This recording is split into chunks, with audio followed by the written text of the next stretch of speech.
నమస్కారం అందరికీ. జీవితంలో మనం చూస్తున్నవాడిని పర్ఫెక్ట్‌గా కనిపిస్తాయి. కానీ నిజం ఏంటంటే, ప్రతి ఒక్కరి లైఫ్‌లో ఒక సైలెంట్ స్ట్రగుల్ ఉంటుంది. ఈ ఛానల్‌లో మీరు చూసేదే జస్ట్ వీడియోస్ కాదు. మీ స్టోరీ, మీ ఫీలింగ్స్, మీ రియాలిటీ. సక్సెస్ స్టోరీస్ మాత్రమే కాదు. ఫెయిల్యూర్స్, పెయిన్, స్ట్రగుల్స్ అన్నీ ఇక్కడే ఉంటాయి. మీరెక్కడ ఉన్నా, ఎలా ఉన్నా. ఒకటి మాత్రం నిజం. మీ లైఫ్ మార్చడం మీ చేతుల్లోనే ఉంది. వెల్కమ్ టు ఒక నిమిష స్పార్క్. ఇక్కడ ప్రతి వీడియో మీ మైండ్ని టచ్ చేస్తుంది, మీ హార్ట్ని కనెక్ట్ అవుతుంది, మీ లైఫ్లో ఒక స్మాల్ స్పార్క్ క్రియేట్ చేస్తుంది. సో స్కిప్ చేయకండి, ఎండ్ వరకు చూడండి. ఎందుకంటే ఈ వీడియోలో మీ స్టోరీ ఉండొచ్చు. ఇది జస్ట్ ఒక ఛానల్ కాదు, ఇది ఒక ఫీలింగ్, ఒక జర్నీ. మనం అందరం కలిసి గ్రో అవడానికి ఒక ప్లేస్ రెడీగా ఉండండి. మీ లైఫ్లో ఒక చిన్న స్పార్క్కి, అలాగే పెద్ద మార్పుకి. Let's dive into video. జీవితంలో గెలుపు అంటే మార్క్స్ కాదు. అది మనం ఎప్పుడు గివప్ అవ్వకపోవడం, టాపర్‌కి రెస్పెక్ట్ ఉంటుంది. మరి మనలాంటి యావరేజ్ స్టూడెంట్స్‌కి ఏంటి? ఇది ఒక స్టోరీ కాదు. ఇది మన అందరికీ కామన్ రియాలిటీ. మనం చదవడం లేదని కాదు. చాలాసార్లు ట్రై చేస్తాం. కానీ ఫోకస్ ఉండదు. బుక్ ఓపెన్ చేస్తాం. కానీ 5 నిమిషాల్లో మైండ్ ఎక్కడా వెళ్ళిపోతుంది. ఫోన్‌లో ఒక నోటిఫికేషన్ వస్తే మన కాన్సంట్రేషన్ కంప్లీట్‌గా బ్రేక్ అయిపోతుంది. ఎగ్జామ్ ముందు రోజు. ఇంకా టైం ఉంది అని అనుకుంటాం. ఎగ్జామ్ రోజు ఇంకా కొంచెం టైం ఉంటే బాగుండేది అని ఫీల్ అవుతాం.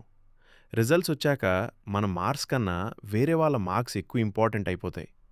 మీ ఫ్రెండ్కి ఎంత వచ్చింది, పక్కనోడు టాపర్ అంట, నువ్వేంటిలా? ఈ మాటలు బయట సింపుల్గా ఉంటాయి, కానీ లోపల మన హార్ట్ని బ్రేక్ చేస్తాయి.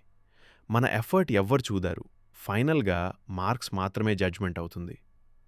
పేరెంట్స్కి మన మీద ఎక్స్పెక్టేషన్స్ ఉంటాయి. అది తప్పు కాదు, కానీ ప్రెషర్ పెరిగిపోతుంది. కొన్నిసార్లు వాళ్ళకు మన స్ట్రగుల్ అర్థం కాదు. మనం సైలెంట్గా సఫర్ అవుతాం. నువ్వు చదివితే రాదేంటి అని అడిగితే ఆన్సర్ ఉన్నా చెప్పలేక నవ్వుకుంటాం. ఒక స్టేజ్కి వచ్చాక మనం మనల్ని మనమే డౌట్ చేస్తాం. నేను యూజ్లెస్సా అని ఆలోచిస్తాం. కానీ నిజమేంటంటే నువ్వు యూజ్లెస్ కాదు, నువ్వు జస్ట్ డిఫరెంట్. అందరూ టాపర్ అవ్వలేరు, కానీ అందరూ లైఫ్లో గెలవచ్చు. మార్క్స్ ఒక నంబర్ మాత్రమే. అది నీ ఫ్యూచర్ని డిసైడ్ చేయదు, నీ సక్సెస్ని డిసైడ్ చేయది. నీ హార్డ్ వర్క్, నీ కన్సిస్టెన్సీ, నీ నమ్మకం. స్లోగా అయినా పర్వాలేదు, కానీ స్టాప్ అవ్వకూడదు. ఈరోజు యావరేజ్ స్టూడెంట్ ఉన్నావంటే రేపు కూడా అలానే ఉంటావని కాదు. నీ లైఫ్లో నీ స్టోరీ నువ్వే రాయాలి, ఇంకా వారు కాదు. ఫెయిలియర్స్ వస్తాయి, కంపారిజన్స్ ఉంటాయి, కానీ నువ్వు నిలబడి ముందుకు వెళ్ళాలి. ఒకటి గుర్తుపెట్టుకో, టాపర్ కాకపోయినా పర్వాలేదు, కానీ లైఫ్లో విన్నర్ అవ్వాలి. ఇలాంటి రియల్ లైఫ్ మోటివేషన్ మరియు రిలేటబుల్ స్టోరీస్ కోసం మన ఛానల్ ఒక నిమిషం స్పాక్ని ఇప్పుడే సబ్స్క్రైబ్ చేయండి. మీ సపోర్ట్ నాకు చాలా ముఖ్యం. మనం కలిసి గ్రో అవుద్దాం. యావరేజ్గా స్టార్ట్ అయినా పర్వాలేదు, కానీ ఎక్స్ట్రా ఆర్డినరీగా ఫినిష్ అవ్వాలి.